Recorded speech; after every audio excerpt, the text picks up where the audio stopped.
My prospect, if they just didn't say complete the sentence.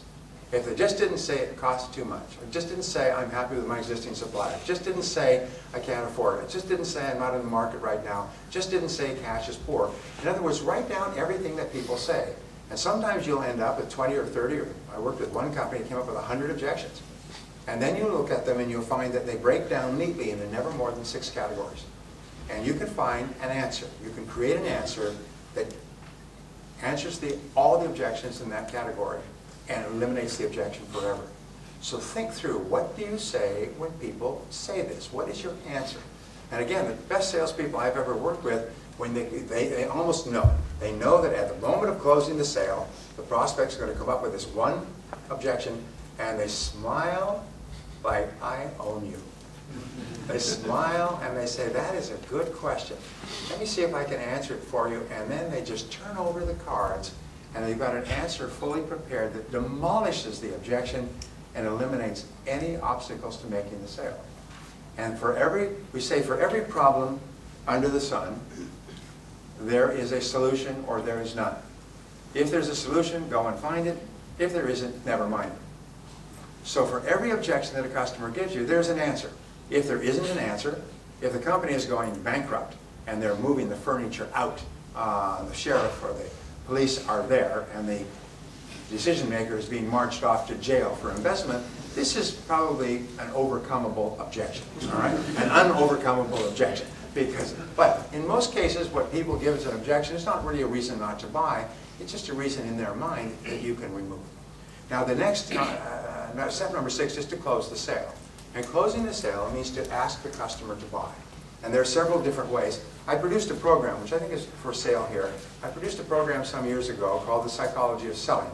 And all over the world, 16 languages other than English, it has taken people from rags to riches. It's made them millionaires and multimillionaires. It's taken them from junior salespeople to owning the company they started to work for. The stories I've heard would bring tears to your eyes. What has happened, because what it does is it tells you about wants and needs and customer objections and 19 different reasons why a customer will object on the basis of price, and how you determine which objection it is and how to answer it, and how to manage your time and your mind and so on. People have used that, including closing techniques. And I've had people say to me, you know, I lost the sale and then I remembered the words and I turned to the customer and asked the closing question and I got the sale. I made thousands of euros with a single sale, and I lost the sale, but I remembered the words. When I started off selling, I was terrible. By the way, every master, they say, was once a disaster. Every top salesperson was once terrible. They couldn't feed themselves or their family. Every salesperson in the top 10% started in the bottom 10% and struggled upward. And when I started off, I was terrible.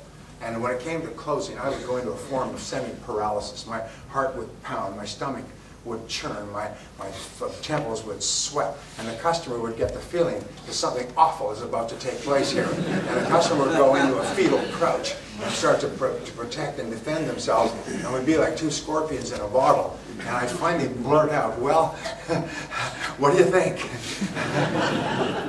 And the customer, that's a lay-down question, the customer would say, well, I think I like to think it over. And I say, oh, great, you think it over. I'll think it over, and we'll think it over, I'll think it over. We'll all get back together sometime in the future. I go back to the car and say, oh my God, a sale almost took place in there. Geez, that was close. And then I realized the mistake that I made is I didn't know how to ask for a sale. I didn't know how to make a souffle. I may be able to make omelets and make scrambled eggs and pork roast, but I didn't know how to make a souffle. I didn't know how to end the conversation, so I began to study closing techniques intensively, and it transformed my life. And I'm not talking about manipulation or clever, fast talk. I'm just talking about really professional ways that you like what I've shown you so far. Yes. Well, then why don't you give it a try? Would you like to go ahead with it now, or would you like to do a little bit later? And it's just very, very easy questions. They just invite people to buy your product or service. But if you don't know the words, and it's interesting, the words work in any language. They work in Chinese, they work in Russian. If you don't know the words, you're sitting there, you know what faced, and you don't know what to say, and you get nervous. And so therefore, learn how to ask closing questions. And you'll find that for your product or service, there's 1 or 2 ways that work virtually all the time for a qualified prospect. And those are all you have to memorize. You may have to learn a lot, and then you may have to practice quite a bit. Let me ask you a question. When I was young, I started to study languages. I now speak French, German, and Spanish. Some better than others. I've been literally fluent in all three languages, but they get rusty if you don't use them a lot. I can speak almost fluent German, which is a hard language to learn. And I speak smatterings of other languages. The reason I learned languages, when I started off, I didn't know anything but English, is I read something and it said that the reason that non-Europeans don't learn foreign languages is because they feel so nervous when they actually start. They see themselves as making a fool of themselves. They see themselves as trying to speak and people not understanding them, so they shrink back. Whereas Europeans, because they're so used to traveling, will pick up a language and they'll try it, and if it doesn't work, they'll try it again. They'll keep saying words in the different languages. Somebody suddenly understands them. So I decided that I would learn the languages and I would not feel, this says time is up, okay. I would not, you're right, I would not get upset if people didn't understand. I found later in life the reason why people don't learn and grow is because they're afraid of feeling clumsy and awkward during the learning period. They move out of their comfort zone, which is usually a lower performance than they like. But to get to a higher level of performance, they have to go through a discomfort zone. And most people, 80–90% of the population, shrinks from the discomfort zone. So here's the question. Can anybody here ride a bicycle? Say yeah. Yes. All right. What happened when you rode your first bicycle? You fell down. Now, did you just lie there and cry and get up and go back out of the house and never try again? Or what did you do? You got back up on the bicycle and somebody ran alongside of you and so on. And you kept doing that until finally you could ride the bicycle by yourself. It's the same thing with learning any new skill.